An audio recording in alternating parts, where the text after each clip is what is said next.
বিমান ভ্রমণকে পৃথিবীর সবচেয়ে নিরাপদ পরিবহনগুলোর একটি বলা হয়।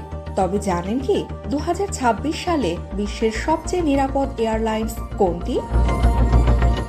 airlinesbetting.com এর 2026 সালের তালিকার শীর্ষে রয়েছে এতিহাদ এয়ারওয়েজ।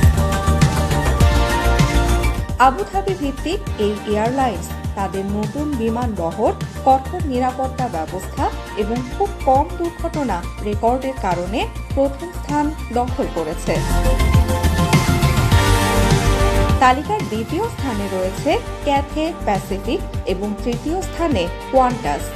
এরপর রয়েছে কাতার এয়ারওয়েজ এবং এমিরেটস। টপ 10 তালিকায় আরও আছে air New Zealand, Singapore airlines, Eva air, virgin Australia এবং কোরিয়ান এয়ার। বিশেষজ্ঞদের মতে আধুনিক প্রযুক্তি, উন্নত প্রশিক্ষণ এবং শক্ত নিরাপত্তা নীতির কারণে আজকের বিমান চলাচল ইতিহাসের সবচেয়ে নিরাপদ সমন্বয়ের মধ্য দিয়ে যাচ্ছে।